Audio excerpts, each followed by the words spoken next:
जय हिंद। स्वागत है आप सभी का आपके अपने online platform NPMS reasoning classes Prayagraj में। दोस्तों मैं महेश आप सभी का हार्दिक स्वागत करता हूं। आशा करता हूं आप सभी लोग स्वस्थ होंगे और मस्त होंगे। दोस्तों मैं आपकी जानकारी के लिए बता दूं कि 2-3 दिन आपकी क्लासेस नहीं चल पाई, जिससे आपको असुविधा हुई, इसके लिए मुझे बहुत खेद है। और किसी कारणवश मैं शहर से थोड़ा बाहर था, तो जिसकी वजह से क्लास लेने में असमर्थ था। तो मैं आज आज फिर से उसी के आगे मैं अपना शुरुआत कर रहा हूं। और आप लोगों से मेरी गुजारिश है, प्लीज़ आप लोग शेयर ज़रूर किया करिए। आप लोग सपोर्ट कम कर रहे हैं, तो आप लोग शेयर करिए और सपोर्ट करिए, ताकि हम इसमें और भी बेहतर काम कर सकें। आप लोग का शेयर वगैरह हो नहीं रहा है, तो जिससे मेरा मनोबल थोड़ा थोड़ा डाउन हो रहा है और मैं और सब्जेक्ट्स पर काम नहीं कर पा रहा हूँ। तो प्लीज़ आप लोग थोड़ा सपोर्ट करिए, ताकि मैं और भी सब्जेक्ट्स पर आपके लिए काम कर सकूँ। ठीक है, चलता हूँ। मैं शुरुआत करता हूँ, आपके अपने इस सेशन को आगे बढ़ाने का प्रयास करता हूँ। दोस्तों जैसा कि आपके सामने मैंने रखा है, आज हम लोगों ने दूसरा टाइप, आज हम लोग अभी तक क्या पढ़े थे पासे में, कि पासे का जब एक प्रारूप दिया हो तो उसमें हम लोग अध्ययन किए थे। तो पासे में हमने बताया था 6 सतह होती है, 8 शीर्ष होता है, 12 कोरें होती हैं। और पासा 2 प्रकार का होता है, एक मानक और एक साधारण। मानक में बताया कि विपरीत का योग 7 होता है और पड़ोसी का योग कभी भी 7 नहीं होता है। और साधारण पासे में हमने बताया कि पड़ोसी का योग हमेशा 7 होता है, लेकिन विपरीत का योग 7 हो भी सकता है और 7 नहीं भी हो सकता है। तो इसी के साथ मैं अगले सेशन में अगर आपसे बातचीत करूं, तो जब आपको एक पासे के बजाय पासे का 2 प्रारूप दे दे, तो उस कंडीशन में आप क्या करेंगे। तो यहाँ मैं आपको कुछ चीज़ें ट्रिकी भी बताऊँगा, और साथ ही साथ मैं आपको कुछ चीज़ों में आपको मैं उसका बेसिक भी बताने का प्रयास करूँगा। ठीक है, जैसे ट्रिक के रूप में अगर ऐसा सवाल आता है कि जब आपको कभी 2 प्रारूप दे दे, जैसे ये प्रारूप नंबर 1 है और ये मान लो प्रारूप नंबर कौन सा है, 2 है। और इन दोनों प्रारूपों को अगर ध्यान से देखा जाए, तो यहाँ पर 2 है, 4 है, 6 है, यहाँ पर 4 है, 5 है और 1 है। तो इन दोनों में कोई एक सतह कॉमन है। वो सतह कॉमन कौन सी है भैया? तो आप कहेंगे सर 4 इसमें भी है और 4 इसमें भी है ना। तो आपके सामने लिखी गई क्या बात है, यदि पासे का 2 प्रारूप दिया हो, यदि पासे का 2 प्रारूप दिया हो और दोनों प्रारूपों में कोई एक सतह क्या हो, कॉमन हो। कितनी सतह? कोई एक सतह। तो वो एक सतह कौन सी है? 4 नंबर वाली। दोनों प्रारूपों में कोई एक सतह कॉमन हो, तो ऐसी स्थिति में कॉमन सतह के विपरीत हमेशा वो सतह होती है जो दिखाई नहीं देती है। कॉमन सतह के विपरीत हमेशा वो सतह होती है जो दिखाई नहीं देती है। कब? जब केवल और केवल कितनी सतह कॉमन हो? एक सतह कॉमन हो। तो आप कहेंगे सर इसमें हमें क्या क्या दिख रहा है दोनों प्रारूप में? तो आप कहेंगे सर 4 दिख रहा है, आपको 2 दिख रहा है, आपको 6 दिख रहा है, आपको 5 दिख रहा है, आपको 1 दिख रहा है और 4 फिर से दिख रहा है। तो आप बताइएगा, सतह की संख्या 6 होती है, तो पासे में गिनतियां क्या क्या हो सकती हैं? 1 2 3 4 5 और कितनी हो सकती हैं? 6। तो आपको 6 गिनती में से कौन कौन दिख गई? 4 2 6 5 1। कौन नहीं दिखाई दिया? तो आप कहेंगे सर 3 नहीं दिखाई दिया, इसलिए 4 के विपरीत कौन सतह होगी? 4 के विपरीत हमेशा वो सतह होगी जो आपको दिखाई नहीं दे रही है। तो इन दोनों प्रारूपों में 1 से लेकर 6 के बीच में 3 ऐसी गिनती है जो हमको दिखाई नहीं दे रही है। तो 4 हमारा कॉमन है, कॉमन के विपरीत छुपी सतह, छुपी हुई सतह कौन सी है? 3 नंबर वाली, वही 4 का क्या हो जाएगा? विपरीत हो जाएगा। तो इसको हम लोग कहते हैं common hidden rule. Common hidden rule, common hidden rule है ना, कॉमन हिडन रूल। ऐसा होता क्यों है मैंने आपको बता दिया। रीजन क्या था कि आपने देखा सर कि जो कॉमन है, तो आपने कहा सर 4 दोनों में है, बाकी देखो ये 2 है, 6 है, 5 है, 1 है, ये सब दिख रहा है। उसके बाद 4 भी दिख रहा है, कौन नहीं दिख रहा है? 3। तो 3 नहीं दिख रहा है, वही 4 की क्या हो जाएगा? विपरीत हो जाएगा। अब इसका बेसिक नियम क्या कहता है? तो ध्यान रखना, बेसिक आपको कहता है कि जब एक सतह कॉमन हो, ये तो हो गया ट्रिक भैया। और ट्रिक से ध्यान रखना, जो ये आपके सामने ट्रिक लिखा है, इस ट्रिक से आप केवल और केवल इसी 4 का विपरीत बता सकते हो। बाकी ये ट्रिक आपको, अगर एग्जामिनर आपसे 2 का विपरीत पूछ ले, इसी सवाल में 2 का विपरीत पूछ ले, आपसे अगर इसी में 6 का विपरीत पूछ ले, तो आप वहां पर जवाब नहीं दे पाओगे। किसके आधार पर? इस ट्रिक के आधार पर। ट्रिक ने क्या बताया कि एक सतह कॉमन हो तो कॉमन के विपरीत छुपी हुई सतह। क्या इन दोनों की चर्चा आपसे इस ट्रिक में कहीं पर की गई है? तो आप कहेंगे नहीं की गई है। तो ध्यान रखना एग्जामिनर बहुत सतर्क है, वो आपसे इसका भी विपरीत पूछ सकता है, वो आपसे 2 का भी विपरीत पूछ लेगा, उसकी मर्जी होगी 6 का पूछेगा, उसकी मर्जी होगी 5 का विपरीत पूछेगा, उसकी मर्जी होगी 1 का विपरीत पूछेगा। तो हमें ऐसा पढ़ना है ताकि हम सारे सवालों को कवर कर सकें। तो ट्रिक भी जानना जरूरी है क्योंकि डायरेक्टली कभी सवाल पूछ लेता है। तो ट्रिक ने आपको क्या बताया कि कॉमन अगर एक सतह है तो कॉमन के विपरीत छुपी सतह होगी, लेकिन अगर एग्जामिनर इन सब का विपरीत पूछ लेगा तो आप इससे नहीं बता पाओगे। उसके लिए आपको बेसिक आना पड़ेगा। बेसिक क्या कहता है कि जब एक सतह कॉमन हो, मैं लिख भी दे रहा हूं आपको समझने के लिए, एक सतह अगर कॉमन हो, कॉमन का मतलब उभयनिष्ठ हो, तो उसी को बेस बना के मतलब आधार बनाकर आप क्लॉकवाइज घूम जाओ। बेस बनाकर कैसे घूम जाना है भैया? क्लॉकवाइज।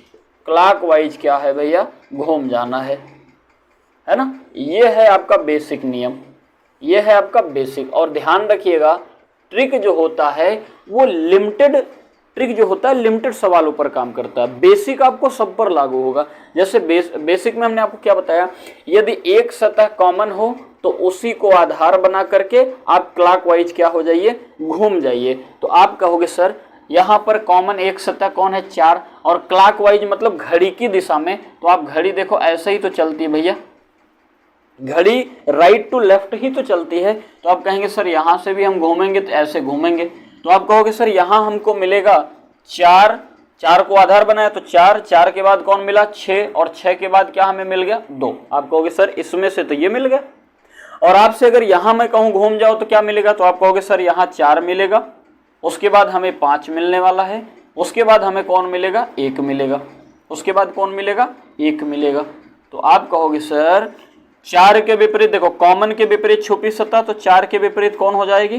3 हो जाएगी। इसमें कोई दिक्कत नहीं है। तो आपको नियम ने इसने भी बता दिया, ट्रिक ने भी। अब मामला ये आता है कि भाई जो बचा खुचा है वो एक दूसरे के विपरीत। तो 6 का विपरीत क्या हो गया? 5, 2 का विपरीत क्या हो गया? 1, और ये आपके सारे सवाल का मिल गया क्या? जवाब। हमने क्या बताया? अब देखो बेसिक से आपको देखो कॉमन का भी विपरीत पता चल गया, साथ ही साथ इन दोनों का अगर विपरीत पूछ लिया तो आप उसका भी जवाब यहाँ से दे सकते हो। लेकिन अगर ट्रिक के आधार पर जाओगे, कॉमन हिडन रूल कहता है कि एक सतह कॉमन है तो कॉमन के विपरीत छुपी सतह। अगर आप इसके बेस पे जाओगे तो केवल और केवल जो कॉमन है सिर्फ उसी का विपरीत बता पाओगे। लेकिन आपने बेसिक जैसे ही लगाया, बेसिक ने कहा कि जो कॉमन है उसी को आधार मान के घूम जाओ। कब? जब केवल एक सतह कॉमन हो तो कॉमन वाले को आधार बना के आप घूम जाओ, और जैसे ही घूमोगे आपको सारे सवाल का जवाब मिल जाएगा। सारे सवाल का जवाब मिलने का तात्पर्य हुआ कि कॉमन का विपरीत छुपी सतह तो यहाँ से समझ में आ गया। और बचाओ 6 के नीचे कौन आएगा? 5। जो एक दूसरे के नीचे हैं वो अपोजिट माने जाएंगे। तो 2 का विपरीत कौन हो गया? 1, 6 का विपरीत कौन हो गया? 5, और यहाँ से 4 का विपरीत क्या पता चल गया? 3। आशा करता हूँ ये बात आपको समझ में आ गई होगी। ठीक है, चलिए इस पर मैं और भी सवालों की आपसे चर्चा कर लेता हूँ, और भी सवाल आपसे चर्चा करूँ तो मैं इसी में सवाल बना देता हूँ। नियम आपके सामने लिखा हुआ है, आप इसको पढ़ करके जवाब देने का प्रयास करिएगा। ठीक है, जैसे मैंने आपको कहा कि एक काम करो भैया,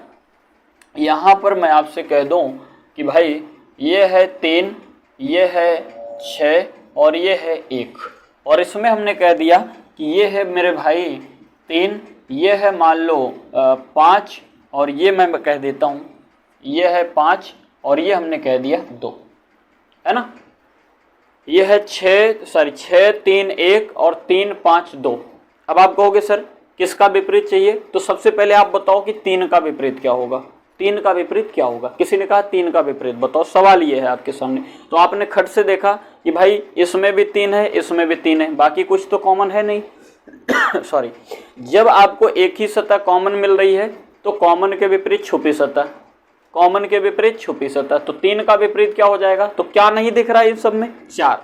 4 कहीं दिख रहा है दोनों में? नहीं। तो 3 का विपरीत क्या हो जाएगा? 4। 3 का विपरीत क्या हो जाएगा? 4। अगर एग्जामिनर कॉमन का विपरीत पूछा तो आपने डायरेक्ट जवाब दे दिया कि छुपी हुई सतह उसका उत्तर हो जाएगी। लेकिन अगर एग्जामिनर यहीं पर आपसे कह दिया कि एक काम करो भाई, आप मुझे 3 का विपरीत मत बताओ, 6 का बता दो, तब आपको बेसिक के पास जाना पड़ेगा। बेसिक ने क्या कहा? बेसिक ने कहा कि जब एक ही सतह कॉमन हो दोनों में, एक सतह केवल कॉमन हो दोनों में, तो उसी को बेस बना करके कैसे घूम जाना है? क्लॉकवाइज। कैसे घूम जाना है? क्लॉकवाइज। इस बात को ध्यान देना, कैसे घूमना है? क्लॉकवाइज। चलो इसको आधार बना के घूमते हैं। तो आपने कहा सर यहाँ से घूमे तो क्लॉकवाइज ये मिला, यहाँ से घूम गए तो क्लॉकवाइज हमें ये मिला। अब दोनों को लिख लो आराम से। तो आपने कहा सर यहाँ से मिला 3, 3 के बाद देखो कौन मिला 1, 1 के बाद क्या मिल रहा 6। यहाँ से घूमेंगे तो क्या मिलेगा 3, 3 के बाद मिलेगा 5 और 5 के बाद क्या मिल रहा है यहाँ पर 2। अब बताओ 3 का विपरीत, तो आपने कहा सर 4 हो जाएगा क्योंकि कॉमन के विपरीत छुपी सतह होती है। ठीक है, आगे। अच्छा ये होता क्यों है कॉमन के विपरीत छुपी, उसका रीजन समझो। आप बताओ 1 का विपरीत 5 हुआ, 6 का विपरीत 4 हो गया। अब आप बताओ कौन बचा है, 4 ही तो बचा ना, तो 3 का विपरीत कौन हो जाए 4 हो जाएगा। ठीक है, अब बताओ 1 का विपरीत यहाँ कौन हो गया 5 और 6 का विपरीत क्या हो गया 2। 1 का विपरीत 5, तो अगर कोई आपसे पूछे 5 का विपरीत तो कॉमन सी बात है 1।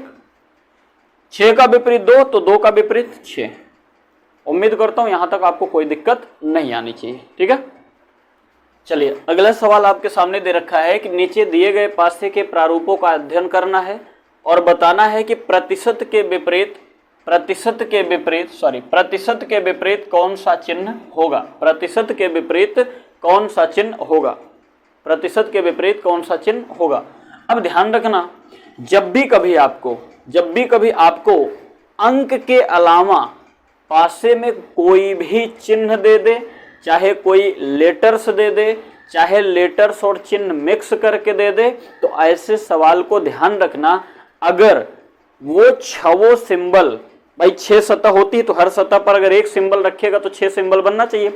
या तो आपको प्रश्न में 6 के 6 सिंबल की चर्चा कर दे तब सही है, या 6 के 6 लेटर्स अगर हैं तो उनकी चर्चा कर दे तो सही है। अगर मान लीजिए कि ना तो 6 लेटर्स की चर्चा किया है, ना तो 6 सिंबल्स की चर्चा किया है, तो ऐसे सवाल में ध्यान रखना कि बिना ऑप्शन के आप सवाल को लगा नहीं सकते। अगर लगाने के लिए आपको कोशिश भी आप अगर करोगे तो भी आपको एज पर ऑप्शन उत्तर देना पड़ेगा। जैसे कि मैंने एक सवाल आपको एग्जाम्पल के रूप में ले रखा है, यहाँ पर मैंने प्रश्न दे रखा है, प्रश्न के अगेंस्ट मैंने वो आपको 2 प्रारूप दिया है। इन प्रारूपों में आप अगर देखेंगे तो मैंने सिंबल का प्रयोग किया है और आपको प्रश्न के अंदर मैंने किसी भी सिंबल की चर्चा नहीं की। भाई देखो 6 सिंबल होने चाहिए, हर सतह पर एक एक सिंबल, तो क्या प्रश्न में 6 सिंबल की कहीं मैंने चर्चा किया? तो आप कहेंगे बिल्कुल नहीं हमने किया है। तो ऐसी स्थिति में ध्यान रखिएगा, तो आपको ऑप्शन मजबूरी है। अब ऑप्शन कितने तरह के बन सकते हैं, जैसे मान लीजिए मैंने आपको एक ऑप्शन दे दिया, गुणा, पहला ऑप्शन है। दूसरा ऑप्शन हमने मान लो दे दिया वर्ग। तीसरा अगला ऑप्शन हमने आपको मान लो दे दिया, सी वाला आपको दे दिया त्रिभुज। और मान लीजिए चौथा ऑप्शन हमने आपको दे दिया, डी नंबर ऑप्शन हमने आपको दे दिया डेल्टा। हमने आपको क्या दे दिया? डेल्टा। या डेल्टा को हटाइए, यहां पर मैं आपको ओमेगा दे देता हूं, ओमेगा भी मत रखो यार, चलो अल्फा रख देता हूं, अल्फा। अब आपको ऐसी स्थिति में ध्यान रखना, एज पर ऑप्शन उत्तर देना है। अब यहां पर अगर आपसे कोई पूछे कि प्लस का विपरीत बताओ, प्लस का विपरीत, तो आप एक बात बताइए, हमने प्लस को बड़े ध्यान से देखा कि प्लस पहले प्रारूप में है और प्लस दूसरे में है, तो इसके अलावा और कुछ कॉमन है नहीं, तो आप कहोगे सर कॉमन के विपरीत छुपी सतह होगी। अब आप बताइए ना, अगर मैं आपको ऑप्शन ना दूं तो बताओ कौन सी सतह इसमें छुपी वाली है? बिना ऑप्शन के आप बता पाओगे? नहीं बता सकते हो, है ना, बिना ऑप्शन के हम बता नहीं सकते। तो हम क्या करेंगे, हम ऑप्शन पर जाएंगे। आप बताइएगा, गुणा आप इसमें देख रहे हो, बिल्कुल है। आपने वर्ग देखा, वो भी दिख रहा है। आपने ऑप्शन में त्रिभुज देखा, वो भी दिख रहा है। और मुझे एक बात पता है, कॉमन के विपरीत हमेशा छुपी सतह होती है। तो आप बताइए, क्या प्लस का विपरीत गुणा हो सकता है? नहीं हो सकता। प्लस का विपरीत क्या यहाँ पर प्रतिशत हो सकता है? नहीं हो सकता। क्यों? क्योंकि मैंने, अगर आप पहली क्लास याद करिएगा, जिसको नहीं अगर आप देखोगे तो पिछली क्लास आप देखिएगा पासे की, वहां मैंने आपको बताया कि पड़ोसी सतह कभी भी विपरीत नहीं होती है। तो आप बताइए, प्लस का पड़ोसी गुणा है, प्लस का पड़ोसी प्रतिशत है, तो ये पड़ोसी है तो विपरीत हो नहीं सकते। तो आप बताओ, प्लस का विपरीत गुणा नहीं हो सकता, ये कैंसिल हो गया। प्लस का विपरीत प्रतिशत हो नहीं सकता, है ना, ये भी कैंसिल हो जाएगा। आप बताओ, यहां भी प्लस का पड़ोसी त्रिभुज है, क्या ये विपरीत हो सकता है? तो आप कहेंगे सर ये भी नहीं हो सकता है। प्लस का पड़ोसी कौन है? चतुर्भुज है, तो आप कहोगे सर ये भी विपरीत नहीं हो सकता। फिर इकलौता ऑप्शन कौन सा बचा है? अल्फा। इकलौता ऑप्शन कौन सा बचा है? अल्फा। यही हमारे सवाल का जवाब होगा, as per option, as per option. अब अगर मान लीजिए कि आपको ऑप्शन ना दूं मैं, अगर मान लो आपके सामने सपोज करो कि ऑप्शन है नहीं, तो आप इसका जवाब दोगे कि निर्धारित नहीं किया जा सकता या ज्ञात नहीं कर सकते, ज्ञात नहीं कर सकते, ज्ञात नहीं कर सकते। अगर यह भी मान लो बात ऑप्शन में ना हो कि ज्ञात नहीं कर सकते, तो आपके सवाल का जवाब होगा आंकड़े अपर्याप्त हैं, आंकड़े अपर्याप्त है ना। अब इसी को कभी कभी क्या होता है नेगेटिव लिखा, आंकड़े पर्याप्त नहीं है, चाहे आंकड़े पर्याप्त ना हो और चाहे आंकड़े अपर्याप्त हैं, बात एक ही होती। भाई एक बात बताओ, अगर आपको मैं कोई डाटा दूं ही ना और मैं कहूं कि सवाल का उत्तर बताओ, तो क्या उत्तर देना संभव है? अगर कंप्लीट डाटा मैं आपको नहीं दूंगा तो सवाल एरर हो जाएगा, और एरर होने के बाद आप क्या कहोगे कि सर इसका उत्तर देना संभव नहीं है।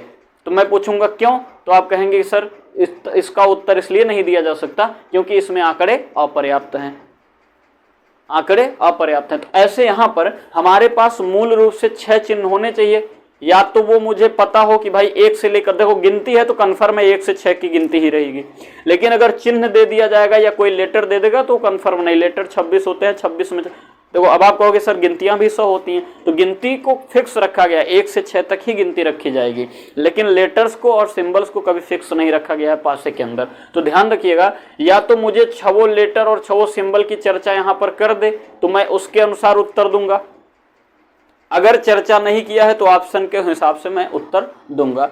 इस बात का आपको ध्यान रखना है। तो आज की वीडियो मैं यहीं पर समाप्त करता हूं। आज हमने केवल इसका पहला नियम पढ़ा, क्या, जब पासे का 2 प्रारूप दिया हो, दोनों में कोई एक सतह कॉमन हो, तो कॉमन के विपरीत हमेशा कौन सी सतह होती है? छुपी सतह होती है। इस बात का ध्यान रखिएगा। तो यहाँ से इस ट्रिक से आप केवल कॉमन और हिडन का नियम लगा के आप केवल एक सतह की वैल्यू बता सकते हो। लेकिन अगर यहीं पर आप बेसिक लगा दोगे कि यदि पासे का 2 प्रारूप दिया हो, दोनों में कोई एक सतह कॉमन हो, तो उसी कॉमन वाली सतह को, एक सतह कॉमन हो उसी को बेस बना के आप क्लॉकवाइज घूम जाओ, तो जो सतहें एक दूसरे के ऊपर नीचे पड़ेंगी वो दोनों एक दूसरे के क्या हो जाएंगी? विपरीत हो जाएंगे। जैसे मैं आपसे जो है कहूं कि भाई आप बताओ प्लस के अलावा यहाँ आप मुझे प्रतिशत का विपरीत बता दो, तो आप कहोगे सर हम प्रतिशत का विपरीत बताने के लिए क्लॉकवाइज घूम जाते हैं, तो आप कहोगे सर प्लस मिलेगा, फिर रास्ते में प्रतिशत मिलेगा, फिर उसके बाद हमें गुणा मिल रहा है, ऐसे इसमें हम घूम जाएंगे, तो आप कहोगे सर हमको प्लस मिल रहा है, प्लस के बाद हमें त्रिभुज मिल रहा है, त्रिभुज के बाद हमें चतुर्भुज मिल रहा है। अब आप बताओ प्लस का विपरीत हमें अल्फा मिल चुका है और यहाँ से प्रतिशत का विपरीत त्रिभुज हो जाएगा और गुणा का विपरीत हमें क्या मिल जाएगा? चतुर्भुज हो जाएगा। अब आपसे अगर चाहे कोई प्रतिशत का विपरीत पूछे, चाहे आपसे कोई गुणा का विपरीत पूछे, चाहे आपसे कोई चतुर्भुज का विपरीत पूछे, चाहे आपसे कोई त्रिभुज का विपरीत पूछे, तो आशा करता हूँ आप सारा जवाब दे पाओगे। ठीक है, तो आज की वीडियो बस इतना ही रहेगा दोस्तों। मुलाकात करेंगे आपको नेक्स्ट वीडियो में आपसे।